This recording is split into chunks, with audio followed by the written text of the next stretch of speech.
반갑습니다. 서민낚시입니다.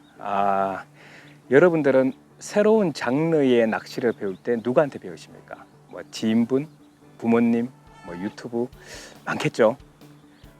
여러분들이 처음 접하는 낚시 장르를 배울 때 누구한테 배우는지에 따라 가지고 여러분들의 향후 낚시 숙련도의 스킬이 분명히 달라질 거예요. 이 그래프가 달라집니다.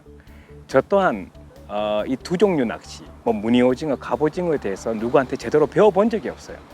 뭐 가르쳐 주시는 분도 없고 다들 그냥 다 도찐개찐이야, 내가 봐서는.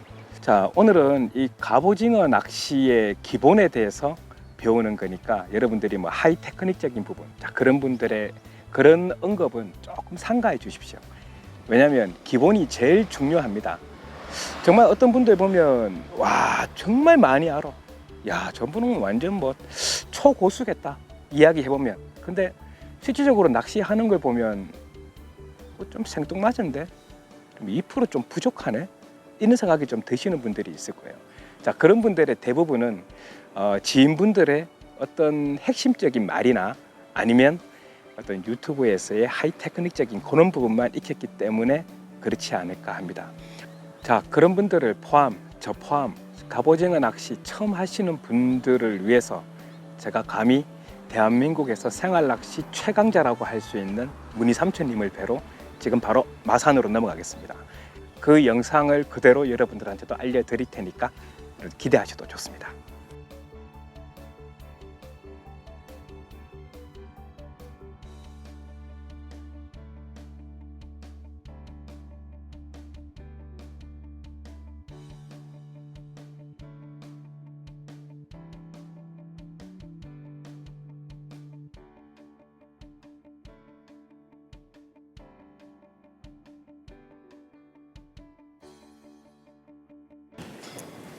반갑습니다. 문희삼촌입니다.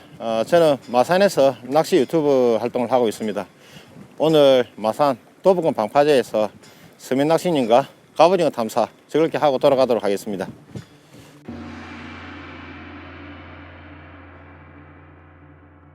갑오징어 낚시 같은 경우는 일단 포인트 선정이 가장 중요한데, 포인트 같은 경우는 먹물 자국을 찾아다니는 게 제일 좋습니다. 그리고 낚시 하실 때에는 조금 느긋하게 기다림을 가지고 인내심을 가지고 낚시하시는 게 중요합니다.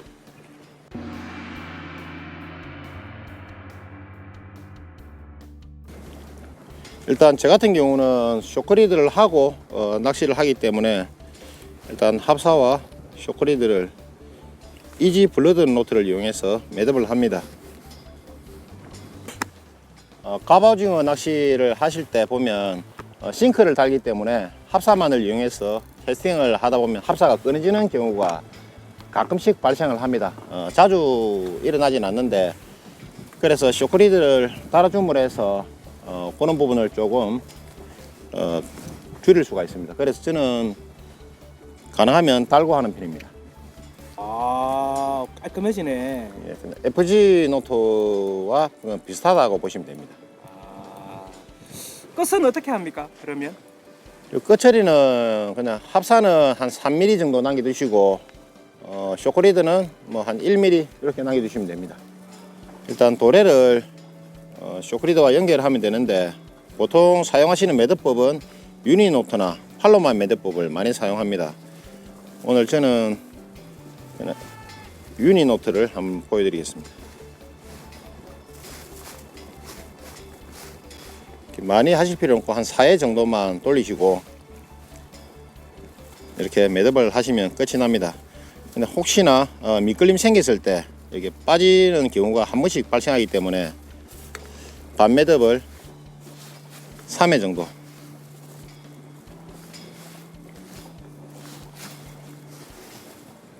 마지막은 2바퀴 돌려서 이렇게 매듭을 하시고 짜투리선은 잘라주시면 됩니다. 이렇게 하면 일단 그 채비가 다 끝이 난 상태입니다. 지금 이제 프리지그 채비를 할 겁니다. 이제 여기다가 애기를 꼽으시고, 이렇게 하면 자체적으로 진강을 빠르게 하지 않기 때문에 여기에다가 양핀 도래를 이용해서 이쪽으로 해야 되나? 양핀 도래를 이용해서 싱크를 여기 도래에다가 부착을 합니다. 양핀 도래를 사용하는 목적이 있습니까? 여기 따로 쇼크리드를 하셔도 되는데 그냥 불편하고 귀찮기 때문에 저는 그냥 간단하게 양핀 도래를 그냥 사용합니다. 그래서 미끌림 생기면 양핀 도래가 약하기 때문에 여기서 터져 나갑니다. 이렇게 하면 채비가 오늘 끝이 났습니다.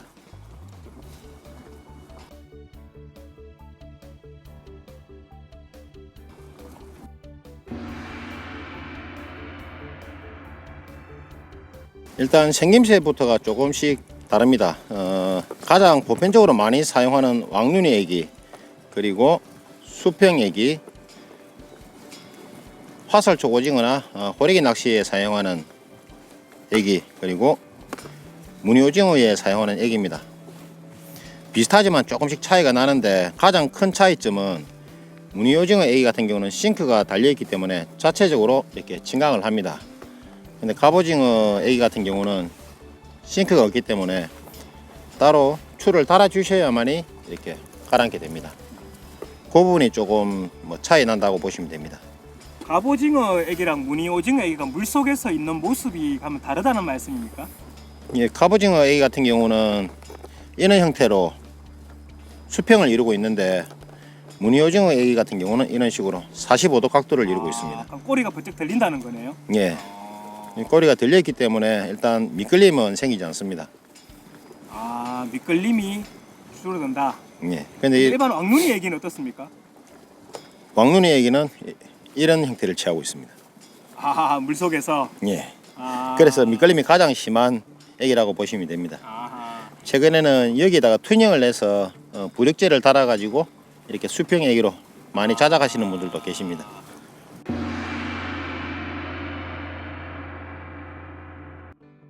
갑오징어 같은 경우는 물색이 맑은 곳보다는 바닷권에서 일단 공략을 하는데 조금 감성돔 물색처럼 탁합니다. 그렇기 때문에 축광을 하면 갑오징어한테 어필력을 많이 높일 수 있기 때문에 싱크뿐만 아니라 애기도 축광되는 걸 많이 사용합니다. 제가 생각할 때는 너무 밝은 것보다는 은은하게 빛나는 정도가 가장 좋지 않나 그렇게 생각을 하고, 저 역시도 따로 캡라이트라든지 축광기를 이용해서 축광을 하지 않고 집어등 불빛에 스쳐가듯이 그냥 축광하는 그 정도입니다. 그럼 집어등 불빛에 이렇게 한참 동안 놔두는 게 아니고 그냥 살짝 은은하게 빛나게 하는 게 가장 좋다는 거죠? 예. 그리고 가로등이 있는 곳에서는 가로등 불빛에 자동으로 축광이 되기 때문에 그냥 사용하는 편입니다. 예, 오늘 사용할 장비는 무늬 오징어 에깅로드 832ml, 닐은 2500번 하이기어입니다. 원줄은 8합사 0.6호, 그리고 쇼크리드는 카본 2호. 네, 그렇게 해서 시작해 보겠습니다. 처음 사용할 애기는 수박 애기 1.85입니다.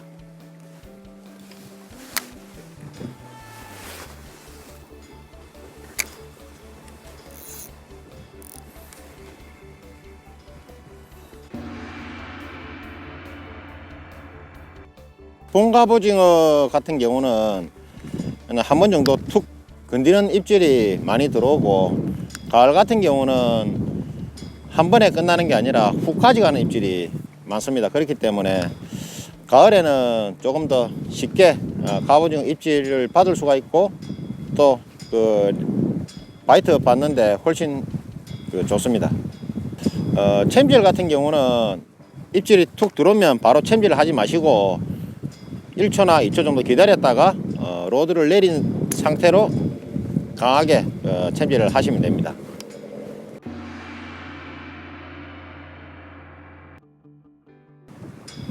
봄 시즌 같은 경우는 낮보다는 야간이나 이런 새벽에 잘 되고, 가을 시즌 같은 경우는 시간대는 크게 관계없이 그렇게 잘 잡히는 것 같습니다.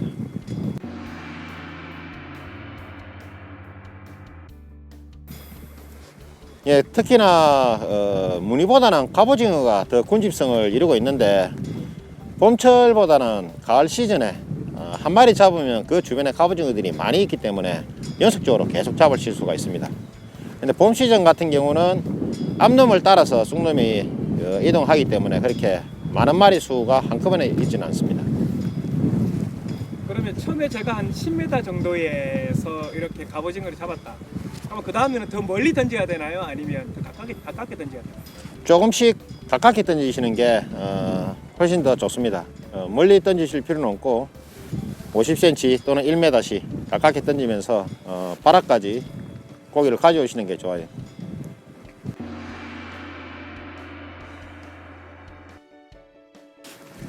왕눈이 애기를 일단 사용하시려면 저처럼 이렇게 프리지그 채비라든지 이런 것보다는 단차를 조금 주고 사용하시는 게 미끌림에 조금 더 도움이 됩니다. 지금 형태처럼 이렇게 되어 있기 때문에 싱크가 한 요 정도 아래쪽에 애기보다 아래쪽에 있으면 싱크가 바닥에 닿으면 저희들한테 입질 전달이 되기 때문에 바닥 찍었다는 전달이 되기 때문에 그 상태로 유지하면 애기가 바닥에서 이렇게 10cm 정도 들어가 있습니다. 그러면 미끌림을 조금 줄일 수가 있습니다. 그럼 가지채비도 많이 이용한다는 거네요? 네, 미끌림 많은 곳에서는 저 같은 경우는 한 50cm까지도 이렇게 단차를 주고 그렇게 사용을 하는 편입니다. 실제로 50cm를 저희들이 단차를 주면 그러면 말이 안 되지 않느냐라고 생각하시는데 이렇게 대각선으로 사선으로 휘어져 있기 때문에 실제 애기는 한 30cm, 20cm 정도밖에 들어가 있지 않은 그런 상황입니다. 갑오징어 낚시 같은 경우는 앞전에 말씀드린 것처럼 일단 먹물 자국을 찾아서 낚시하시는 게 가장 좋고, 그리고 너무 성급하게 챔질이라든지 액션을 주시기보다는 조금 여유를 가지고 천천히 액션을 주시는 게 갑오징어를 잡을 수 있는 또 하나의 비법이라면 비법입니다. 그렇기 때문에 옆에서 누가 잡더라도 급하게 하지 마시고 조금 천천히 그렇게 즐기시면 좋을 것 같습니다. 일단 바닥을 찍으면 한번 살짝 톡톡 튕겨줍니다. 그런 다음에 릴링 하지 마시고 조금 또 기다린 다음에 5초나 또 여유있게는 10초, 15초까지 기다리고 한두 바퀴 감아주시고 또 입질을 기다립니다. 어떻게 보면 갑오징어 낚시 같은 경우는 또 굉장히 지루한 그런 낚시가 될 수도 있습니다. 그렇기 때문에 같이 누군가와 통치를 하는 게 좋습니다.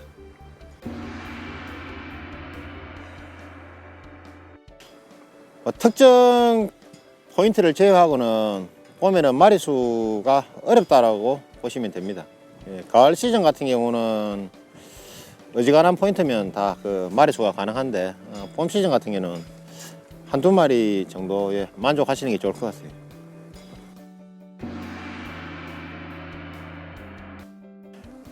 원래 무늬나 가비 같은 경우는 예전에는 1년 딱 그렇게 12개월에서 14개월 정도 살다가 이제 생을 마감한다라고 알고 있는데, 이게 1년이라기보다는 짝짓기를 할 때까지 이렇게 살다가 생을 마감한다라고 생각하시면 됩니다.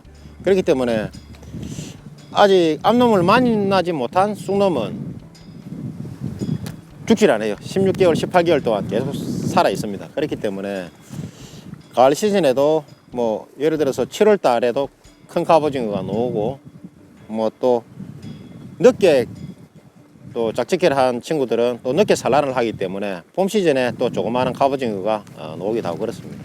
예전처럼 딱딱 그 시기가 정해져 있지 않고 요새는 1년 12달 다 짝짓기도 하고 또 산란도 하고 그렇다고 뭐 보시면 됩니다.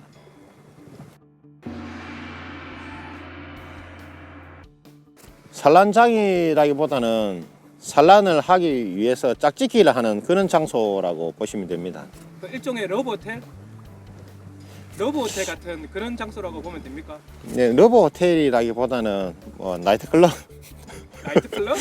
콜라텍 뭐 이런 거. 부킹 장소입니다. 부킹 장소. 아 여기가 부킹 장소구나. 예.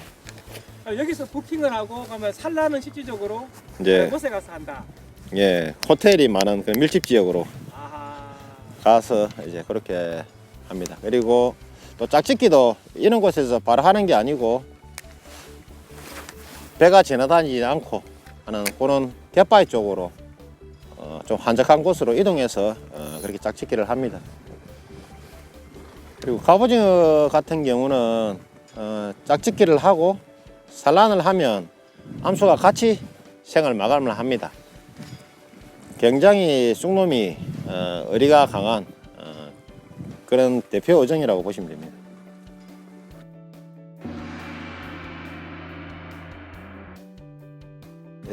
갑오징어 원래 예전에 나이 한 6, 70 넘으신 형님들 같은 경우는 보통 이렇게 많이 합니다. 이렇게 캐스팅을 하고 낚싯대를 그냥 다 놔둡니다.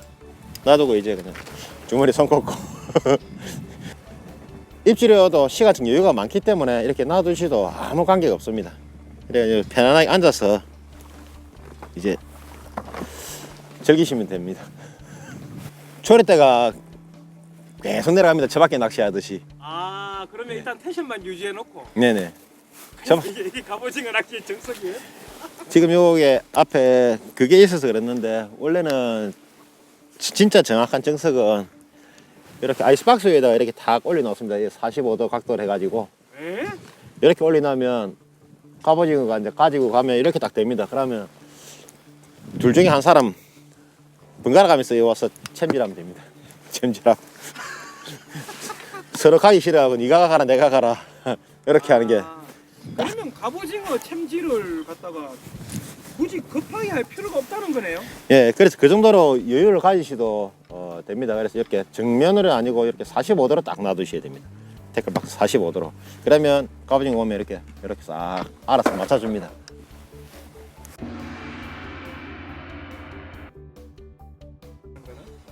이제 뭐 오래 하신 분들은 챔질 하시기 전에 먼저 로드를 살짝 주고 가져가면 그때 챔질을 하기 때문에 상관이 없는데 초보자분들이 많이 하시는 게 급하게 챔질하다 보면 촉수 하나만 딸려오는 경우가 굉장히 많습니다. 그게 너무 성급하게 챔질을 해서 그런 경우가 생깁니다.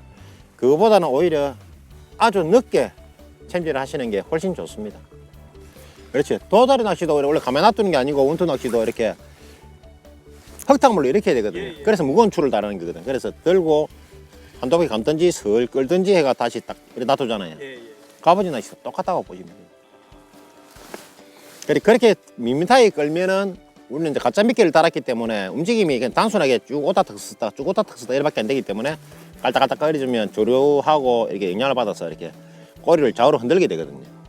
그러다 보면 조금 더 어필이 되고 저처럼 무늬오징어 채비를 해서 잡으시는 분들 같은 경우는 좀 더 강하게 어필하기 위해서 1m까지 좌우로 저킹을 주면서 했다가 잡으러 갈까 말까 호기심 계속 주는 거죠. 그러면 이제 다시 딱 자기들 입질 올 수 있는 층까지 내려주면 이제 갑오징어이 덥석 물고 가는 그런 형태. 북한은 예민하게 반응하지 않아도 된다는 거네. 예, 여유를 가지고 인내심을 가지고 하는 게 제일 좋다고 보면 됩니다. 그래서 이렇게 손을 들고 있으면 너무 심심하기 때문에 계속적으로 액션을 주고 또 감고 액션 주고 감고 이라도 뭐 또 캐스팅해야 되거든. 그래서 성질이 급한 경상도 사람들은 이렇게 놔두고 있는 게 오히려 더 잘 잡을 수 있는 방법. 서울 사람이나 어디고 강원도 충청도 사람들은 그냥 들고 하셔도 되고. 그 요즘 마산은권에 탐사하러 나가더라도 한번 캐스팅하고 나면 한 5번씩 6번씩 던지시는 분들 굉장히 많거든요. 못 기다려.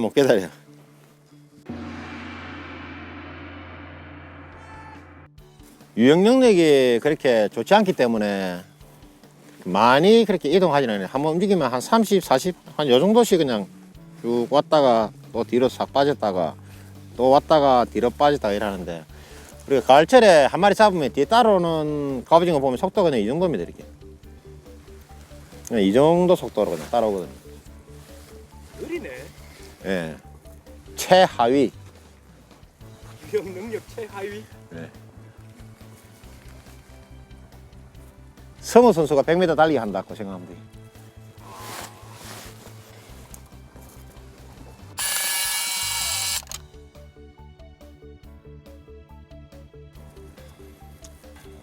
지금이 딱 잡을 타이밍인데 몰래 한 마리 잡아놔야 되는데. 형님 없을 때 비밀 하나 더 가르쳐 드리자면, 갑오징어나 무늬오징어 같은 경우는 수온이 15도 이상 올라갔을 때 낚시를 하는 게 제일 좋습니다. 형님한테는 얘기를 안 했습니다. 특히나 무늬 같은 경우는 한 16도, 17도 요때부터 시작하시는 게 좋고, 갑오징어는 한 15도 요때부터 시작하시는 게 좋습니다.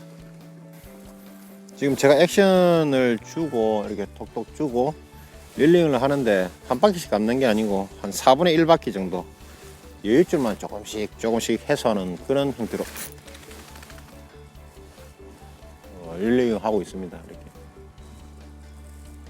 한 번에 너무 많이 이렇게 감는 게 아니라 조금씩만 텐션이 잡힐 정도로만 릴링 하시고 또 기다리고 또 액션 주고 기다리고 이런 식으로 하셔야 됩니다.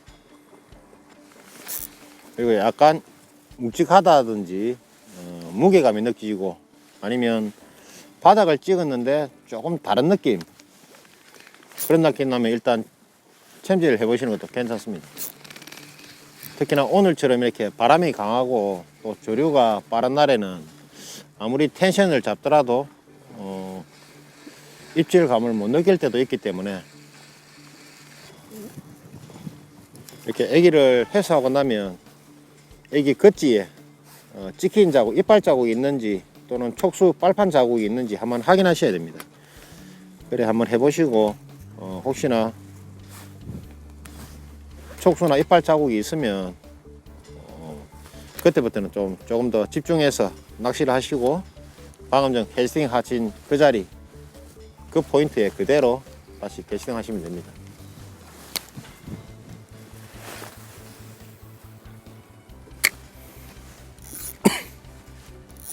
입질이 무조건 무게감이나 툭 하는 입질 말고 앞으로 달려오는 입질도 있기 때문에 바람이 안 불 때는 갑자기 여유줄이 생기면 입질이다 라고 생각하시고 한 박자 쉬고 강하게 챔질 하시는 것도 한 번씩 그렇게 해주셔야 됩니다. 약간의 이상한 낌새만 보이면 일단 주고 챔질, 무조건 주고 챔질. 오늘 요 도부권 방파제에서 갑오징어 탐사를 해봤는데 오늘은 꽝치고 그냥 탐사만 하고 즐기다가 돌아갑니다. 다음에는 고기 잡는 모습도 한번 보여드리고 또 즐거운 낚시하고 그렇게 가겠습니다. 즐거운 하루 되십시오. 감사합니다.